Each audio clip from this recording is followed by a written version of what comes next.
संयुक्त राष्ट्र सुरक्षा परिषद में बदलावों की मांग पर अड़ा भारत अब लगातार दुनिया भर का समर्थन जुटा रहा है। अब हाल ही में ब्रिक्स देशों के समर्थन के बाद भारत ने G4 देशों का समर्थन भी जुटा लिया है। सबसे जो टॉप प्रायोरिटी वो देना चाहते हैं, वो चाहते हैं कि भारत की परमानेंट मेंबरशिप होनी चाहिए यूनाइटेड नेशन सिक्योरिटी काउंसिल के अंदर। ये वो समझते हैं कि ये उनकी एक इम्पॉर्टेंट डेवलपमेंट है, वो उनको ये करनी ही करनी है। इसी से भारत जो है वो एक रिलायबल, ट्रस्टेड और पार्टनर दुनिया का बन सकता है।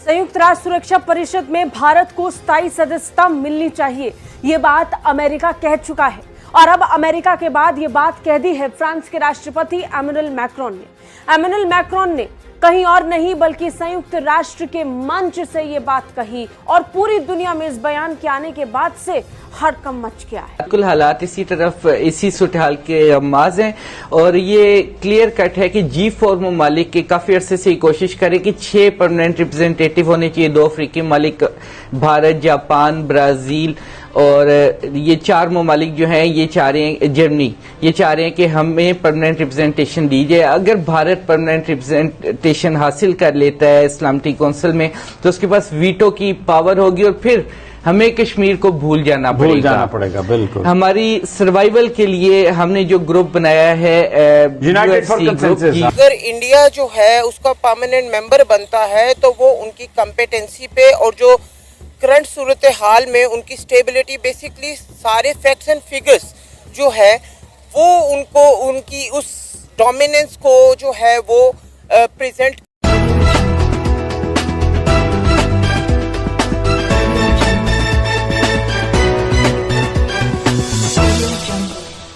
ब्रिक्स ने औपचारिक तौर पर संयुक्त राष्ट्र सुरक्षा परिषद में बदलावों की मांग पर अपनी फाइनल मोहर लगा दी है और अब बारी G4 की थी, सो अमेरिका में विदेश मंत्री जयशंकर ने ये भी कर दिखाया। और इसके अलावा भारत की जो लीडरशिप है वो चाहती है कि उनका जो दुनिया का व्यू है वो ह्यूमन सेंट्रिक है। गो के वो कहते हैं ये दुनिया का व्यू ह्यूमन सेंट्रिक है, इसका मतलब ये है कि वो प्राइमरीली नॉन ट्रेडिशनल सिक्योरिटी को अहमियत देते हैं, ट्रेडिशनल सिक्योरिटी को अहमियत नहीं देते। लेकिन एक ये चीज़ याद रखें कि जो इस तरह का जो व्यू होता है उसमें फिर आप मिलिट्री बिल्डअप नहीं कर रहे होते, क्योंकि आप तो ह्यूमन सेंट्रिक चीज़ें देख रहे हैं, इंसानियत को जो आइडियलिज्म के ज़रिए चीज़ें देख रहे हैं। लेकिन वो आइडियलिस्टिक फॉरेन पॉलिसी तो है ही है, लेकिन असल में उनकी रियलिस्टिक फॉरेन पॉलिसी है which is based on the principles of realism. और वो कहते हैं जी हम दुनिया में कंसेंसस बिल्डर होंगे, हम दुनिया में ग्लोबल साउथ की आवाज़ बनेंगे। ये वो कहते हैं कि भारत जो है वो उसकी जो पोजीशन है ग्लोबल साउथ के अंदर वो इस तरह की होगी कि और वो सारी की सारी उसमें जिसे कहते हैं ना कि जो हिंदू वैल्यूज़ हैं, जो इंडियन वैल्यूज़ हैं, उसको वो लेकर के चलेंगे। और इम्पॉर्टेंट चीज़ इसके बाद ये है कि भारत जो है वो फर्स्ट रिस्पॉन्डर भारत बनना चाहता है। और उसमें जो फर्स्ट रिस्पॉन्डर भारत है कि जहाँ पे भी humanitarian assistance and disaster relief operations करने पड़ते हैं, पर्टिकुलरली आपको इस तरह के ऑपरेशन जो हैं वो Indian ocean and Pacific ocean के अंदर करने को मिलेंगे, बिकॉज वहाँ पे ऐसे जैसे मसले हैं, आपने देखा होगा सुनामीज आते हैं, बहुत सारी और चीज़ें जो हैं। सो वो जब भारत ये कहते हैं कि हम ह्यूमन सेंट्रिक पोजीशन लेंगे तो इसीलिए वो ग्लोबल साउथ की बात करते हैं, इसीलिए वो कहते हैं जी फर्स्ट रिस्पॉन्डर होगा भारत। ठीक है जी। और जैसे मैंने आपको कहा कि वो कह रहे हैं कि हमने परमानेंट मेंबर बनना है सिक्योरिटी काउंसिल का, और साथ में वो कहते हैं क्योंकि हम मदर ऑफ डेमोक्रेसी हैं, भारत जो है वो मदर ऑफ डेमोक्रेसी है। मुझे वैसे इस सेंटेंस की समझ नहीं आई कि इंडिया कैसे अपने आप को मदर ऑफ डेमोक्रेसी कहता है। इंडिया लार्जेस्ट डेमोक्रेसी तो ज़रूर है, लेकिन ये मदर ऑफ डेमोक्रेसी ये कैसे है? शायद वो समझते हैं कि क्योंकि हम बड़ी तादाद में हैं, हम दुनिया में हर जगह मौजूद हैं, हमारे लोग अमेरिका में हैं, हमारे लोग बरतानिया में हैं, ज़ाहिर बात है ये जितने भी इंडियन ओरिजिन के लोग इन मुल्कों में हैं वो पर्टिकुलरली एक रिलीजियस आइडेंटिटी से कनेक्टेड है इंडिया के साथ। ठीक है जी। और ये चीज़ें जो हैं वो इसीलिए वो शायद वो कह रहे हैं। देन फिर वो अपनी बात कर रहे हैं कि अपने डियास्पोरा को बहुत ज़्यादा अहमियत देते हैं।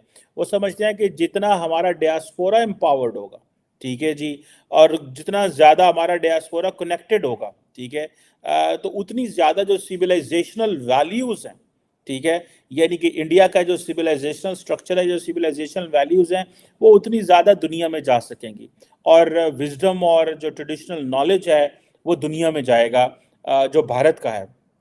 सो ये बेसिकली वो तमाम की तमाम चीज़ें जो हैं वो करना चाहते हैं, और इसको वो जो विश्व बंधु का जो स्पिरिट है उसके ज़रिए करना चाहते हैं, और अपने नेशनल इंटरेस्ट को भी प्रमोट करना चाहते हैं।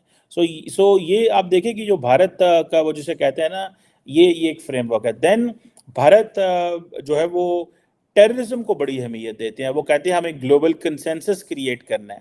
अब ये जो ग्लोबल, आपको पता है इंडिया का जो टेररिज्म का जो लेंस है, that is there from the perspective of जो ट्रांसनेशनल टेररिस्ट ऑर्गेनाइजेशंस हैं, पर्टिकुलरली वो यूनाइटेड नेशंस का जिक्र करते हैं कि जितने भी मेंबर्स हैं यूनाइटेड नेशंस के, उनके साथ मिलके एक comprehensive convention against international terrorism और ऐसी जो कम्बैटिंग टेररिज्म के हवाले से कंसेंसस क्रिएट करते रहेंगे।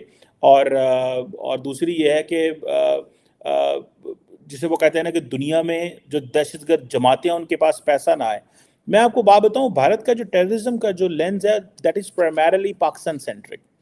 जैसे for example no money for the terror, इसका बेसिकली डायरेक्ट मीनिंग जो है वो पाकिस्तान की FAT है, फाइनेंशियल एक्शन टास्क फोर्स में, जिसमें आपको याद होगा कि पाकिस्तान को ग्रे लिस्ट में डाला था और पाकिस्तान बड़ी कोशिश करता रहा कि हम कैसे उस फाइनेंशियल एक्शन टास्क फोर्स से बाहर निकलें, कैसे हम इन चीज़ों से बाहर निकले और हमारी जान छूटे। सो वो बार बार यही कह रहे हैं कि आप दहशतगर्दी को काउंटर नहीं कर सकते, दुनिया को वो कह रहे हैं। सो इट मीन्स कि जी हमने दुनिया में दहशतगर्दी की बात करनी है, दहशतगर्दी को ख़त्म करना है, क्या है कॉम्प्रिहेंसिव कन्वेंशन चाहिए, लेकिन प्राइमरली इट टारगेट्स पाकिस्तान, ठीक है। देन इंपॉर्टेंट चीज़ इसमें यह है कि जो नेबरहुड फर्स्ट पॉलिसी कहते हैं कि जी हम अपने trusted and responsible partners build करेंगे खित्ते के अंदर, जिसमें रीजनल कोऑपरेशन और स्टेबिलिटी एंड प्रॉस्पेरिटी। लेकिन इंपॉर्टेंट चीज़ ये है कि जो भारत की नेबरहुड फर्स्ट पॉलिसी है, इसमें रिसेंटली आपने देखा होगा कि इंडियन मीडिया इसमें जो थोड़ा आज़ाद इंडियन मीडिया है कदरे, वो इसको हाईलाइट। नमस्कार दोस्तों, तो आज की एक और नई वीडियो में आपका स्वागत है। और जैसा कि ब्रिक्स देशों ने सपोर्ट किया है इंडिया को, अब फाइनली चाइना ने भी सपोर्ट कर दिया है इंडिया को वीटो के लिए, और वीटो इंडिया को मिलना भी चाहिए, क्योंकि इंडिया एक ऐसा कंट्री है जो वीटो डिज़र्व करता है। केवल 5 लोगों के हाथों में पूरी दुनिया की ताकत देना ठीक नहीं है। अब इंडिया को आप कैसे इग्नोर कर सकते हैं? इंडिया अभी जिस पोजीशन पे है और जो ग्रोथ रेट है इंडिया की लगभग 8% की GDP ग्रोथ रेट है, और उसके बाद में इंडिया जो है अभी दुनिया का तीसरा सबसे शक्तिशाली देश भी बन चुका है। तो आप इंडिया को कब तक इग्नोर करोगे? आप ज़्यादा दिन तक इग्नोर नहीं कर सकते। और फ्रांस, रशिया और US इन लोगों का हमेशा सपोर्ट रहा है। UK ने भी बीच में सपोर्ट किया था, और सबसे ज़्यादा जो रोड़ा है वो चाइना डाल रहा था। लेकिन अब चाइना को भी इस चीज़ का एहसास हो चुका है कि अब आप इंडिया को ज़्यादा दिन तक दबा के नहीं रख सकते हो, इसलिए फाइनली अब चाइना भी सपोर्ट कर रहा है इंडिया को वीटो के लिए। और जैसे ही इसमें यूनाइटेड नेशन में जैसे ही रिफॉर्म्स होंगे, उसके बाद इंडिया जो है वो एक वीटो पावर कंट्री होगा। और अगर इसमें रिफॉर्म्स नहीं होते हैं तो इंडिया किसी दूसरे संगठन में कोई बड़ा कदम उठाएगा। इस बात के संकेत डॉक्टर एस जयशंकर खुद दे चुके हैं।